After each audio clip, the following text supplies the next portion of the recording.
Hello everyone. Just waiting for Stefania to come on here. Let's see. Hmm.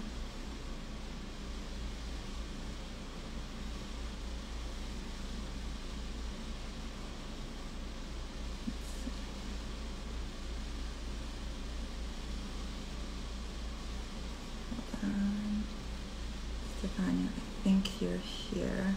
Hold on 1 second.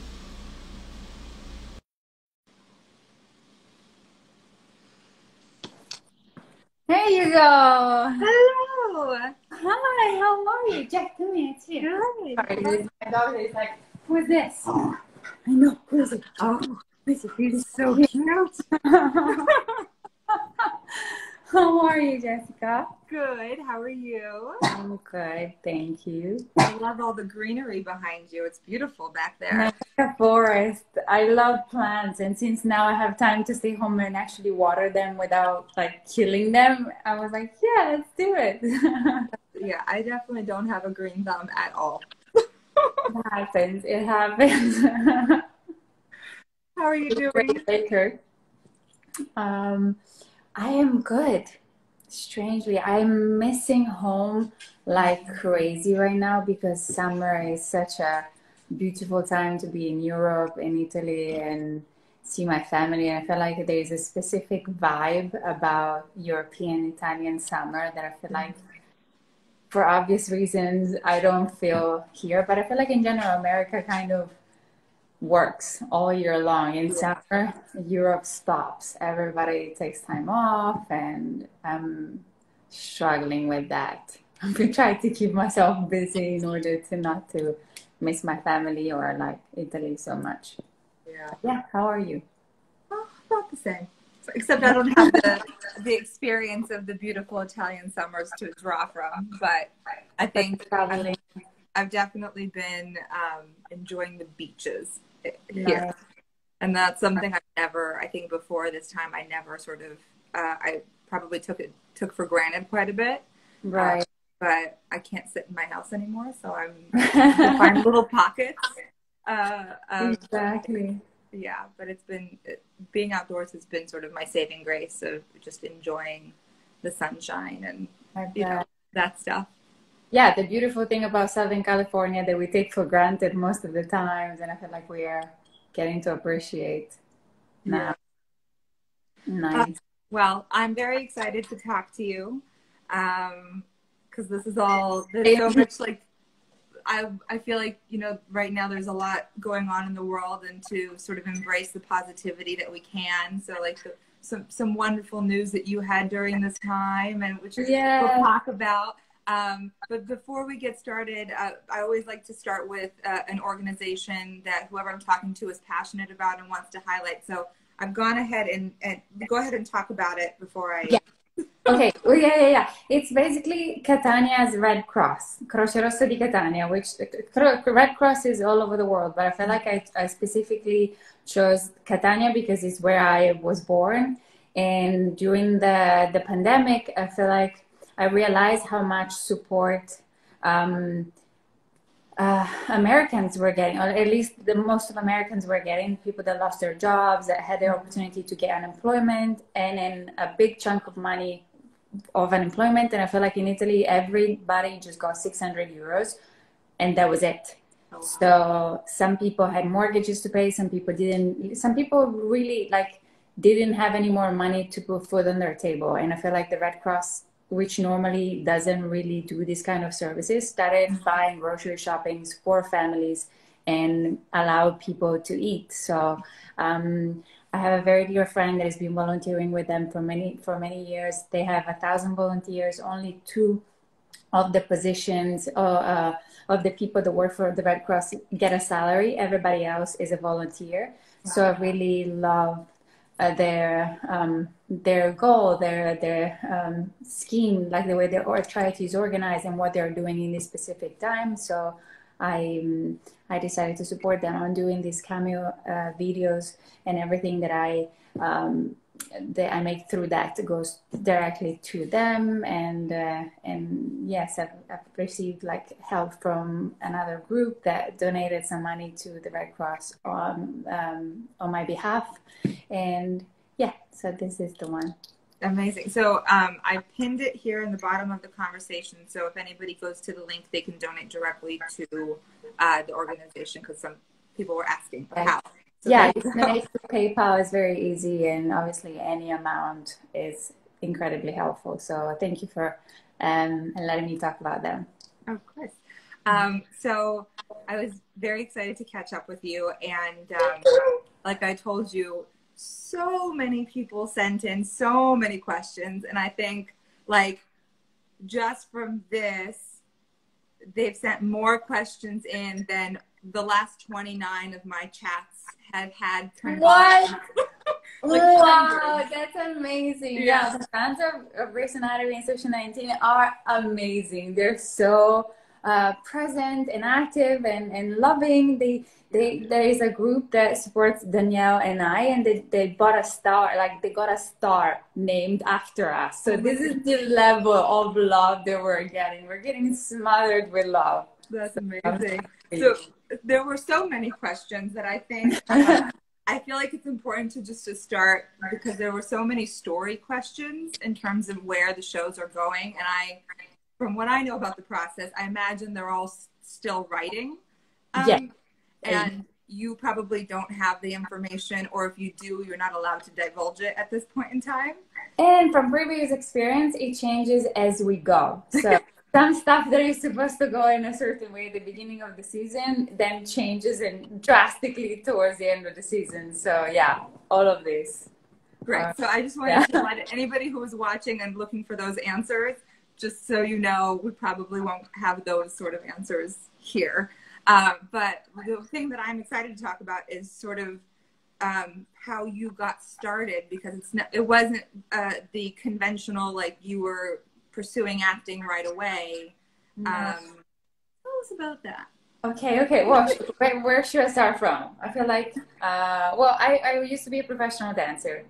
So I definitely didn't start pursuing acting. And then I moved to Los Angeles, and I realized that I didn't want to keep dancing here, and I took an acting class, and I felt like, wow, this is what I want to do. This is what I want to learn this, and I want to become better at this. It felt like an extension, or like of what I was doing before.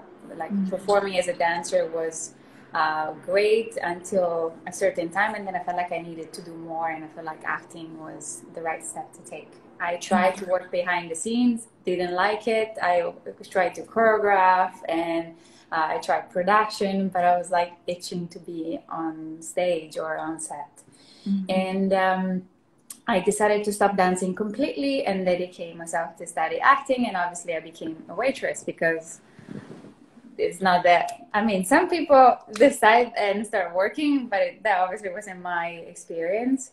And yeah, well, long story, I managed to get, so can we talk about casting director workshops and this kind of stuff? Yeah, I do want just to take it back, because you know, you sort of have a unique perspective and experience, because you did come from a different country to whether pursuing dancing or acting.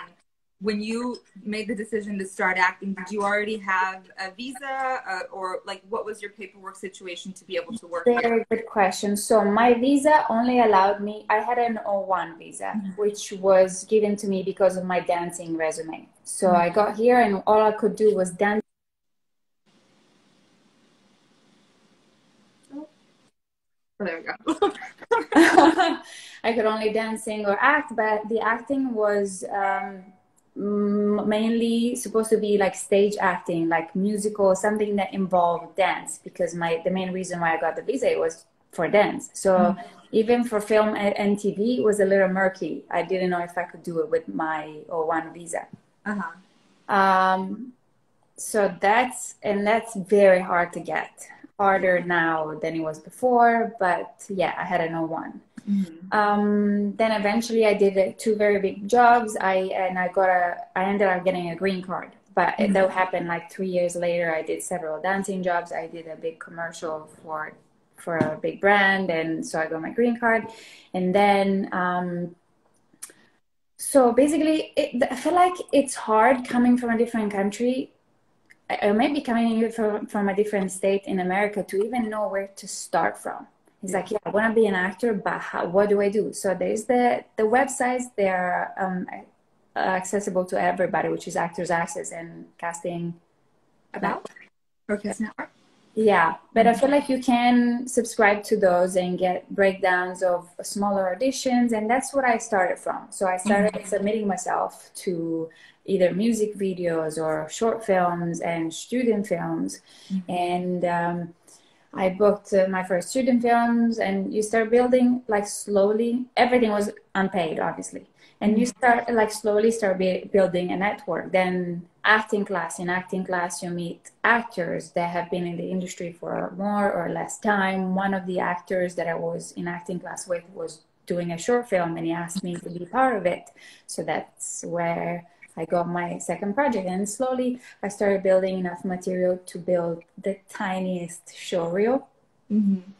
And with that, I started cold emailing a bunch of agents, massive one, medium ones, and lower one, because obviously coming from a different perspective, the sky's the limit. You have no problem about reaching out to a huge agent. Thing that I probably wouldn't do now, knowing how it works. But then I heard from one of the agents, and I worked with him for like 6 months. I got a music video through him, and then kept going to acting classes. I had some terrible experience in acting classes. That's why I saw in one of your interviews, in one of the Coffee with Casting, mentioned go and audit classes before you start paying. And I think it's an amazing advice, because what works for somebody doesn't work for some other people. Some people are more or less sensitive. Some people need the tough love. Some people do not need the tough love. So I feel like it's very important to go and see how the teacher works, because it costs a lot of money and it's not easy to make money. So I feel like that was a very good advice. And a lot of frustrating times. I feel like every time that I was about to quit, because I was like, I can't do this anymore, I got a little glimpse of hope. Something would happen that will give me strength to keep going. Either like a student project, or a friend that tells me I want to do this, or do you want to be part of it? Like something that kept me going. And then I started doing acting in casting director workshops.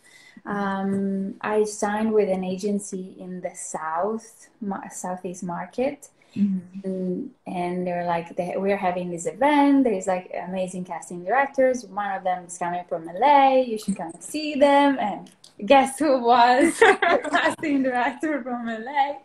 It was Jessica Sherman. So I flew to Texas to do this workshop, which now is like, again, one of those crazy things that you're like, why? Because I remember we talked like right after you did your scene. And this was, I think, 5 years ago now. Yeah. We weren't even like in a big, like one of the big cities. We were in Frisco, Texas.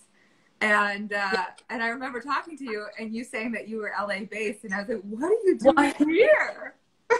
I remember you saying that specifically, but it was like to meet my agency and also show them that I was committed and I wanted to do this. And I felt like then I started taking these industry classes with people that give you recommendations on how to navigate these casting director workshops or the acting classes or the websites. And I feel like the best tip that they gave me, it was like, rather than go see a casting director once, because it's as good as you can be once for 2 minutes, I mean, it's going to be very hard for them to remember you.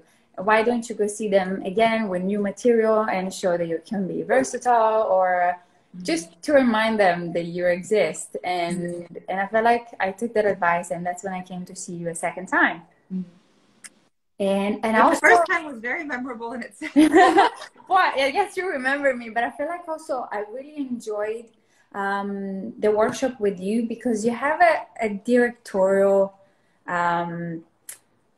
quality about you. I feel like you're very good at understanding the scene and also like giving very specific and curated notes that make a big difference within the tiny scene.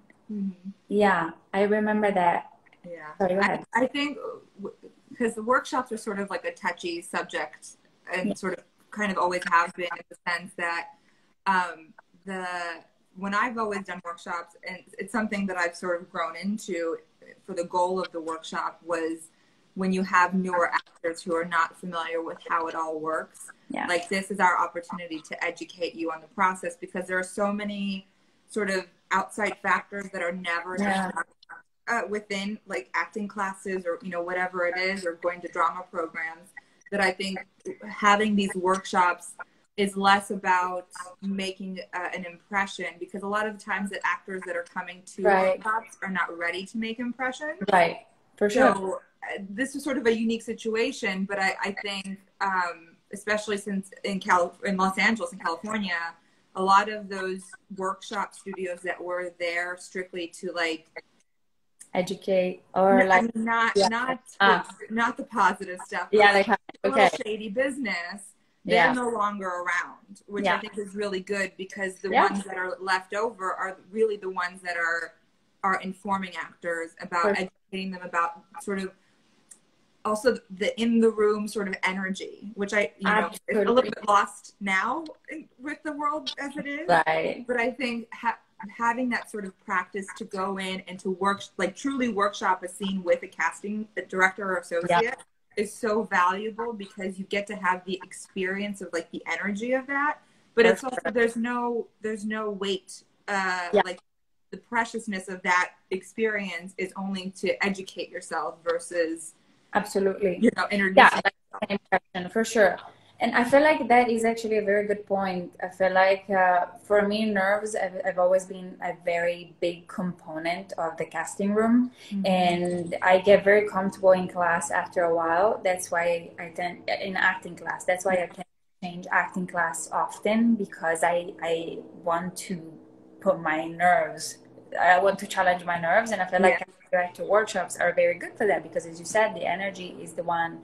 Also, you know that the person in front of you, as much as right now we're like there to learn, has the capability of bringing into the room for an audition. So the nerves are going to be there no matter what. So it's a very good exercise. It's way better to exercise it in this environment than for an actual audition. Yeah. And I also think there's value in getting to know the energy of that casting director before you actually have to go in and audition eventually, because not everyone is delightful, or not everyone is warm. So it makes it less stressful and less personal, I think, when someone's not as warm as you think they might be. I had auditions where I was stuttering in Italian because of how nervous I was. So it's like my own language. I know you have no idea what I'm saying, so I could be saying anything I want right now, and I'm so nervous that even though I have that, I'm like, no. And the casting director was the nicest person. There was not even a camera. I was like doing the scene with him without a camera, and it was so sweet, and I was just like, wow, this is so nerve-wracking. Yeah. No, what do you think has been sort of the biggest challenge for you over the years? Because I think that there's sort of that expectation when you come to LA and you're pursuing it, is that it'll pick up right away. Yeah. And I think that I guess the question is more but where's the question? It's not coming. The question is, before Grey's Anatomy, before that opportunity and that booking came to you, you were probably really focused on actively auditioning. How do you keep yourself sort of motivated and inspired in between the auditions, in between the episodes even?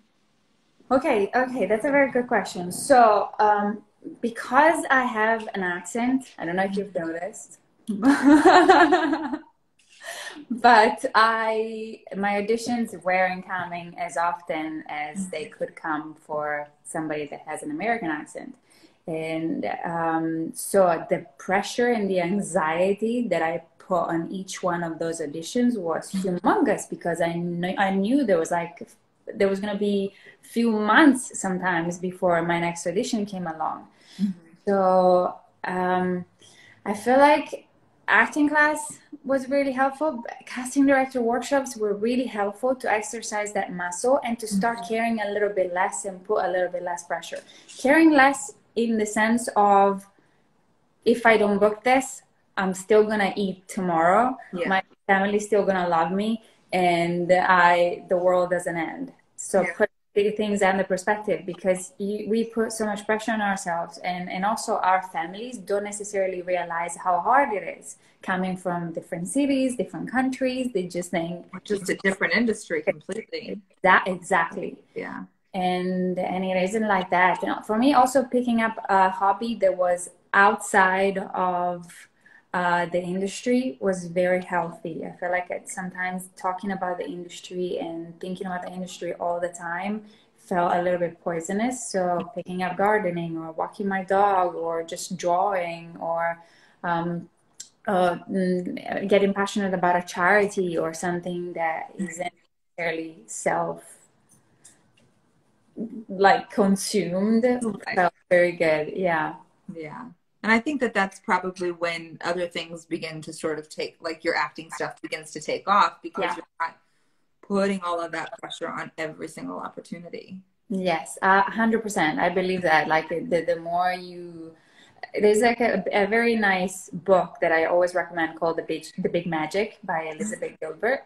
It's like a self-help creativity book, and talks about how momentum generates momentum, and being stagnant, just worrying about what you've done wrong or what you could have done better, doesn't really bring you anywhere. And just literally getting passionate about whatever, stamp collection can unblock things for you and just make the whole situation flow a little bit better, a little bit more organically. Yeah, I want to, for Grey's Anatomy, was that your first professional American job? So I got a USA Network guest star role in New Orleans. It was like a 2-episode thing for a show there, and but nothing in LA. And then I need to tell the whole story because it's so good. So I go to a casting workshop with you. I do the scene. I feel like we had a very strong connection. And then I get an email from you saying, Stefania, I feel like you are ready for a better representation. Here's a list of 10 manager and agents that I work with that I think could be interested in talking to you, and I've already told them that you might. And I was like, what? That email felt like a massive Christmas present. I literally could not believe my eyes when I read it, and I was like, okay. And I had basically no credits to my name apart from a couple of independent projects, student film, and this USA Network thing. And of these 10, only 3 agreed to meet me. This is to tell how hard it is, even exactly. And of these 3, Paul was like, you have no credits, but you know what? Let's try and see what happens. Yeah. And then I kept bugging him every now and then, like, hi, I'm here, I'm alive. And they're like, yeah, I know you're here. We think about you. And then 4 months later, he sent me an audition for. It's like, yeah, they're looking for this an actress that can speak Italian for Grey's Anatomy. It's like a guest star role, and do you want to go tomorrow? And I was like, yes, of course I'm going tomorrow. Which, by the way, the day before I got the audition, I was crying in acting class because of how much I hated my accent, and I felt like it put me in a box. It didn't give me a lot of freedom to play different roles, and I was desperate. And then I get a Wednesday crying, Thursday I get the audition. Go to the audition thinking whatever they're gonna book somebody else with with another accent from a different country because it doesn't make any difference. And then on Friday I was at the table read Wow. with everybody. Yeah. That's why. And so what was the audition experience like for you for that? So, actually, it was a little, at the beginning, I felt I was the first one to go in. And Linda was a little bit like, I'm going to let you prove myself. I'm not going to be warm and fuzzy right away. She was like, I'm going to let's see if you deserve me to be nice to you. Yeah. I was polite, but not too warm. And then I did the scene the first time and they laughed and they were like, okay, let's do it one more time. They gave me some notes. Then we did the second scene. And I felt like by the end of the audition, they were so nice and so welcoming and warm. And Linda even said, don't go back to Italy. And I was like, no worries. I'm not going anywhere. Yeah. So it was a great experience. But I feel like that was one of those auditions where I went in and I was like, if I get it, I get it. If I don't, I don't. It's only my first audition for this manager, so I don't have to nail it right away. I can, as long as I do good, I'm okay. Like I wasn't putting too much pressure on myself.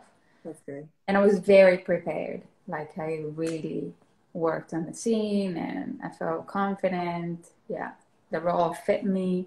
Yeah. Did you know that it was supposed to recur so much, or was it a one-off? No, they didn't tell me anything. I thought it was gonna be like a 1-2 episode thing. Yeah. Yeah. Wow. Yeah. Yes. Not too shabby. But that every time people tell me how did it happen, tell me the story, I always say it happened thanks to a woman.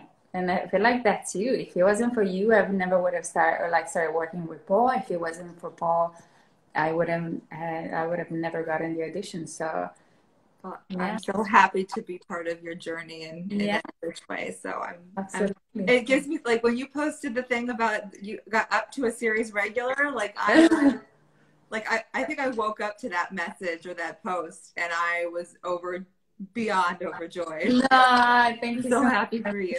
Thank you so much. Yeah, it's amazing, especially at this time where it's like having a job and a job that you love. Oh, wow, it's like such a luxury. Yeah, that's amazing. Do you know if you'll still be able to sort of cross over to Grey's even though you're full on there? I think so because I still have the relationship with my brother there. Yeah, well, just because I don't know like what the storyline's going to be, but in terms of all of the COVID-19 precautions that they'll have to take into place in terms of actors going to and from different sets. Yes, there is a lot of precautions in place. I feel like they're still fine-tuning every detail, but I feel like, it's going to be hard. I don't think there's going to be as many people crossing over because of the reason. But they've also announced that they're going to deal with the COVID outbreak even on the show. Okay. Well, I mean, in the medical scope, it makes sense. It makes sense, exactly. Well, that's good. Which is also good because we'll probably wear masks and it will be safer for us to be on set also because of that. Because right now, like everybody else will be wearing masks and protection and we won't be. So we're the ones putting people in danger. So it's a big responsibility. Although we'll be tested all the time. But yeah. That's crazy. What was the first thing that you did when you found out that you got up to a series regular? I actually I was like, I want to do something amazing for my family. So I looked at it like a boat holiday for the whole family to just take like a week and go to sailing somewhere all together. Oh, that's beautiful. Yeah. That sounds so nice. I know. Not now, unfortunately. It'll have to be like maybe next year, but in the future. Yeah. Exactly in the future. Just because I don't know if you'll know, but just because so many people ask, like, what are you hopeful in terms of your character that they'll be able to touch on now that you're full on there? Yeah, it's interesting because I feel like it's a firefighter show and I'm an OBGYN. So it's like, it's going to be interesting to fit a full storyline into that. But there's a beautiful relationship with Danielle. with Maya's character, which obviously will be a big part of my presence in Station 19. But I feel like there's also room for a lot of medical stuff tied to their firefighting thing. There is like a special unit that, because there's also another surgeon that became a firefighter on the show. There's like talking of like creating a unit where there's doctors that can help like at the scene of the fires right away without having to wait for ambulance and stuff. So I feel like maybe there's some room for Karina in there, but I'm sure they're gonna find. We actually had my first meeting. I didn't know, but you have a meeting with all the writers when you become a series regular to talk about your hopes and inspiration for your character, and it was so good. They ask you so many questions, and it's like, okay. And also, like, if you have any sort of hidden talents that they could incorporate, like that was something that I didn't realize they did on previous shows that I've worked on. They try to use whatever skill set that you have with your character. Yes, I mean, they do try, and I feel like I don't know what's gonna happen. But yeah, it was so fun. It was so interesting. I've never had that experience before, and we had it on Zoom because obviously we're trying not to meet people in person. So that was very interesting. It's just so many talented minds creating crazy stories. Yeah. So you've been part of, like, as a casting director, you also you go to table reads, I guess, for sure. You can. I all of the TV that I've worked on has shot in Canada, so I've never been in the area where they're having table reads. Right. But I think when we've done pilots in the past, that even if they shoot in Canada, they record and you can watch the feed live. So that's been fun. Amazing. So good. Yeah, it's definitely an education. Having worked in TV, they usually put casting in like the writer's production office. So when we start, the writers are usually about halfway through their process, and they've broken out to write their scripts at this point. And then when we're halfway through casting the season, the editors move in. So we sort of have this really unique perspective of seeing where the story starts before the actors get involved and they shoot, and where it ends once the editors jump in, and how they sort of mold it based on performances. So it's I think it's sort of a fascinating place to sit in and witness both sides of it, and because I never knew that they met with series regulars until I worked on a show and I saw them do it, and so like, oh, that's fascinating. That's smart. Exactly. Yeah, it's so fascinating how sometimes even if something is so clear how it is written in the pages, but then once the actors and the directors get together in the space, how much it can change, although you're using the same exact words, because of the performance of like the little nuances that the director can add to the material. And then the editor puts his own twist, which is funny. Yeah, on Grace, there's sometimes that have been seen that we have shot completely, like the episode is finished, and then like they change something that changes completely the following episode and the storyline after. Like people break up and then they don't break up anymore, and then they're totally, and it gets edited out. I'm curious, just from your point of view, being on a TV set and having all that experience, how is it adjusting? Because every episode is probably a new director. What is that experience like, and how do you sort of make it work for you? I don't love that, if I have to be honest, but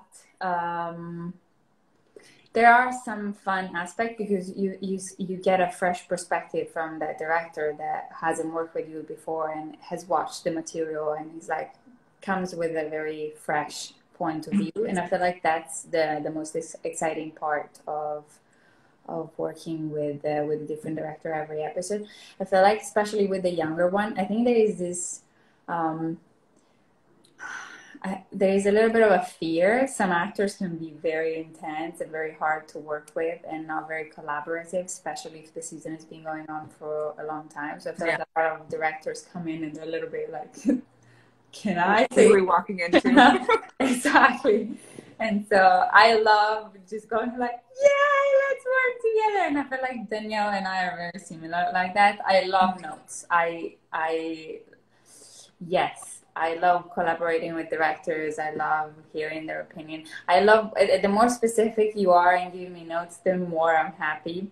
Mm-hmm. I don't like when people just tell me just do it differently because I'm like, what? There's so many options. Yeah, exactly. So yeah, it is. It is fun. But I also haven't worked in that many film sets, especially not very many big ones. I did a small part in Ford versus Ferrari, which was great. But it is a very different experience. But like James Mangold is a super New Yorker. He's very like, yeah, that's great. The major difference is in film, you do the same scene 50 times. In TV, 2 takes and you move on. So you have to be very prepared and like know where you're going, how you're moving, because then you have to repeat it for the other angle, camera angle. Exactly. So that was the main thing, the main difference. That's was there anything that you did differently in preparation for how you shifted it for film? Also working in Italy, you've done something there, right? Yeah, I did a comedy there, and yeah, a lot of difference as well. Okay, so a big difference is also in I feel like it's important to know what your role does in the story. I feel like in Ford versus Ferrari, my character just brought the story along, wasn't supposed to be like, haha, look at me, or like, I'm funny, or anything. It's like one of the stories that just help telling one of those roles that just help telling the stories. And I feel like I remember like trying to put a little charm in there or like a little smile, and the director was like, no, I feel like let's just strip all that and down to you're down to business. You're just basically like the translator. So I felt like I was the shadow of Enzo Ferrari, and I enjoyed doing that because it's very different than. And that was a very intense scene, just in terms of negotiation. So I understand that for sure. Yeah, for sure. So I think, yeah, the preparation is always the same. I guess it's hard for everybody. If you're judging what your character is doing, it's very hard to then portray that character truthfully because you're always going to be detached from it. And so I feel like sometimes I struggle with that. I have to like really feel like, okay, if I was in this situation, what would make me behave this way? And I really have to believe that, because if I don't, I can tell what I'm saying in the lines. I'm like, I don't believe myself. Why would the casting director believe me? So that's a big struggle. And I think in the Italy one, in Italy, we improvised so much. It was like, kept going. Sometimes 2-minute scene became 5-minute scene. I was like, it's still okay to talk? Am I still going? Yeah. Is that more common, generally speaking, in Italy, or is that because it was a comedy? I think because it was a comedy, and also the main actor was also the director and the writer. So he had full power of what was happening on set, and he wanted to keep going and just kept going, and we just went with it. At the beginning, I was like, what's going on? And then you just go for it. But I feel like the improvisation helped me on Grace as well, and it allowed me to sometimes put in a line or a word, and most of the times they're okay with that. Yeah. Someone had asked if there is in terms of like the feel on set between the crew and the cast, is there a major difference that you notice between Grey's and Station 19? I mean, you can tell that like Grace is a group of people that have been working together for 16 years. Yeah. And yeah, with the pro and I have not necessarily pro and cons, but with the qualities of a group of people that have been working together for 16 years, they all know each other, and it's a very well oiled machine. Mm-hmm. So there is no waste of time. You arrive, you get it done, and it feels it's very efficient. Yeah.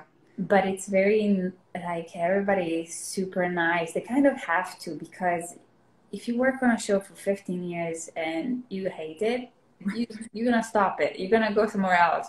And so everybody, I feel like, makes an effort to have fun and enjoy the day. And I imagine, since they're both Shonda shows, like, she probably attracts the same sort of energy throughout all of her projects. I think so. Yeah, because they're very similar sets, and there's so many great women. I feel like that is something that I really enjoy.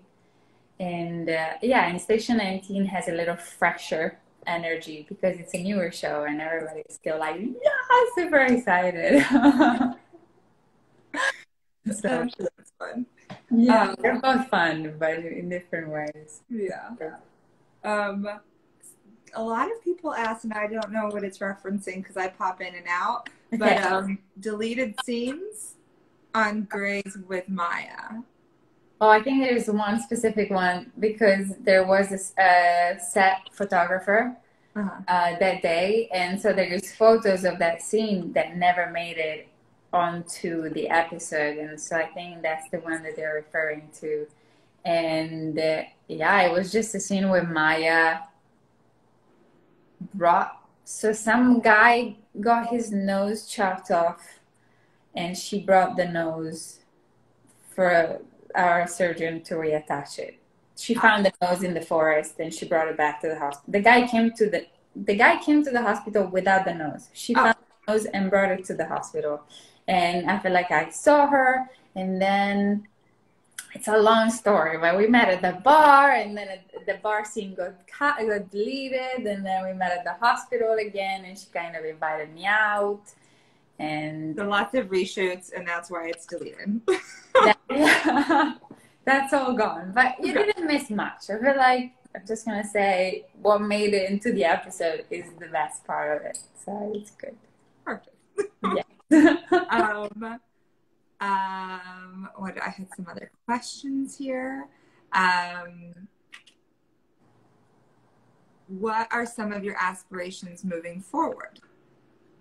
Very good question. So last year I started shadowing Paris Berkeley, the director and executive producer of Station 19, as the director. When I was in Italy, I worked very closely with the director, writer, and actor of the show, and I felt like also having been a dancer and a choreographer, I really liked being part of the full picture, the creation of the full story, of the full process. And I started in Italy and I really enjoyed it. And I felt like I asked to shadow Paris, and he said yes. And I felt like I really enjoyed that aspect too, the collaboration with all the different departments and having a better understanding of the whole story, of the whole episode. And I liked it also because I think it will make me a better actor, but also because it's something that in the future I would like to properly learn how to do. I directed my first little trailer for some cooking classes just for fun during this pandemic, but and that was a lot of fun. And I'm starting to think about my first short film that I want to shoot in Sicily, and so this is something that I'm trying to I want to put out there. And that's so exciting. Yeah. And that's great that you're able to shadow and to get that opportunity to be the boots on the ground with them. Amazing. And Paris is amazing. This guy is so good. He's also so talented. He has 30 plus years of experience. He's still so passionate about what he does. But I feel like he cracks the whip, but he's also nice and warm. And I like that. I like him. Yeah. It's a very good combo. And he's so knowledgeable, which is something that I aspire to arrive as a director on a set with. Like, if you know what you're doing and what you're saying and what you're talking about and a little bit of all the departments, it's so much easier to earn everybody's respect rather than if you just show up. I'm here. Yes. Oh, that's so funny. Hold on, there were. What about this? I want you to be a director. Huh? This is my personal wish for you. I want you to be a director or an acting coach. Something. I feel like I know you already work with actors, but I feel like I want you to work with actors a lot more. I don't know why. I don't know. I have this weird sort of a little bit of imposter syndrome where you're like, who am I to tell you what to do? No. I realize it's part of my job, but I think it's sort of in the contained space of casting. I can thrive in it and am comfortable and confident in it. But especially when it's my own projects that I know everything about. Right. And this is sort of the same problem I have when I read with actors. Like my first thought is I don't want to mess you up, so I'd rather not be the one that does it with you. No way. And so the idea of coaching an actor for an audition that's not mine is daunting for me to put that on the actor. Like it's a weird thing, but I don't know if directing is my thing, but I definitely have aspirations to produce. Okay, beautiful. Yeah, so it's something that I'm working on actively, and I've been using this time at home in front of my computer as part of that. But and these, honestly, having the experiences of having these sort of conversations and the elements of producing this like tiny little thing has been so educational and very exciting. So yeah. Oh, great! I'm so excited about that. Right? Yeah, I guess we all realize different things during these times. But so free time, yeah. Have you taken on any new interests or hobbies while you're at home? Well, I got a new place, so I've been obsessed. Like my Pinterest board is all about house stuff, house decoration, house construction. I've been like nailing stuff and stripping wood, and it feels so good to work with your hands. Gardening and like sanding my wooden floors. It's been so good though. Yeah. I had so many, I think this all started, and we probably all had those aspirations of, making that long list of things that we're going to get done during this time. And slowly for me faltered little by little, but I got a couple things accomplished. Like what? Like what? That's a good question. I replaced my shower, like something that I've lived here for 8 years and has probably been here. Oh my God. So it's like the little things. I practice my Russian very infrequently, but just the same. Amazing. Yeah. So I've started doing puzzles, which I still hate them, but I do them. Okay. I feel like puzzling for me is like a little bit like road rage. It is? It just gets you mad? I get so mad because I can't find the puzzle. You can't find the piece. I think the goal of the puzzle is the opposite, is to relax and get your mind off of stressful things. I love it. You're like, yeah, so things. Just because it's something that I like to ask everybody I talk to, if there was like a piece of information that you like best sort of, if I knew then what I know now information, what would it be? Okay, so there's part of me that wishes I didn't know some things now, like the agent thing. Yeah, I feel like sometimes not knowing how hard it is, not knowing how many doors you're gonna get, like it's just the l'incoscienza in Italiano. I don't know how you say it in English, but like kind of like you're willing to take more risks, exactly. Not knowing what's the negative of it, I guess. Exactly. So I think that's a beautiful thing that is a plus for everybody that is new and comes with this attitude, and probably also what keeps you going for a little bit longer, because if you're already arrived, you have a ton of fears and rules and knows that you have to follow, it's probably harder. So I feel like that's not knowing some stuff at the beginning is good. Something that I wish I had known. I feel like the main struggle for me is like learn to control my nerves. So I learned to put less pressure, learn to find.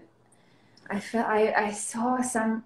It was Will Smith. They said I don't have a plan B because I know that I'm gonna make it to the plan A. Yeah. I think it's amazing, and I really admire that. And for a bit, I was like, I'm gonna do the same, but didn't work for me. Like I'm not. I don't work well when I put that much pressure on myself. So I feel like I don't necessarily need to have a plan B, but I need to have other stuff in my life that makes me happy. Like at some point, I wasn't traveling at all. I wasn't going to see my family because I needed to be here. And every time I left the country, I got an audition, and I was devastated. Like the best way to get an audition to book a holiday. Yeah. So true. And then I was like, you know what? I only live once. And if the job has to arrive or the audition has to arrive, it will arrive when I'm in LA if it's the right one. If I'm home in my family, it means that it's not the right one. Yeah. So just take it a little easier. Yeah. Trust the process a bit more. Yeah. And I think that the thing, especially now moving forward, is that everything is going to be virtual, right? Everything is going to be self-taped. So I think there's a bit more freedom. Yeah. And this is not just related to actors, but like you see companies that are not requiring their employees to come in to the office anymore regularly. So I feel like I've seen so many people that are just up and moving to wherever they want to live that will give them joy and happiness and amazing. You know, I think all of the stuff that's been happening has been so horrible, like as the big picture, but trying to find space to appreciate and value the things that you kind of are realigned to is so important. Yeah, for sure. Yeah, for sure. Yeah, the most important.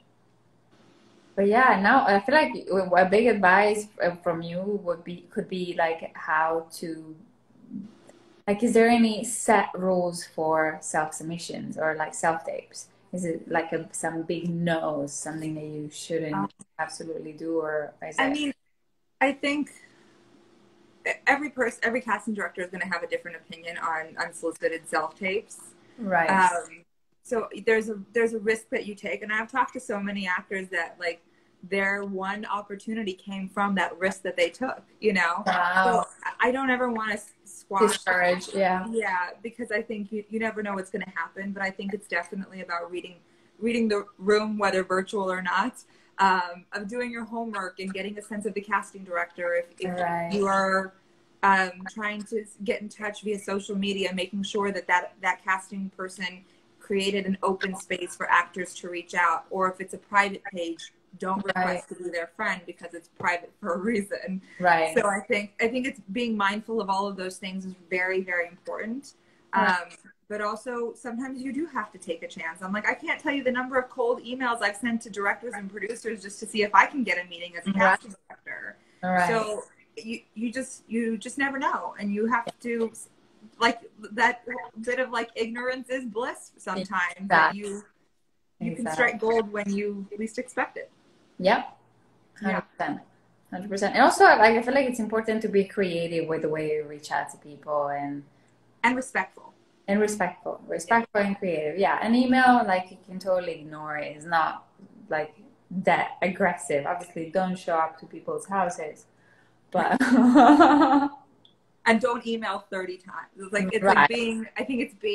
having common sense when you do those things, because it's not, for us as casting people, like, it's not about just showing up in our inbox over and over again, because having that sort of name recognition is not always a good thing. Sure. And it's not going to be efficient for you if we are not looking for something specific at that time. So like it may come in and out of our brains, if the timing isn't right. Absolutely. Yeah, I like that.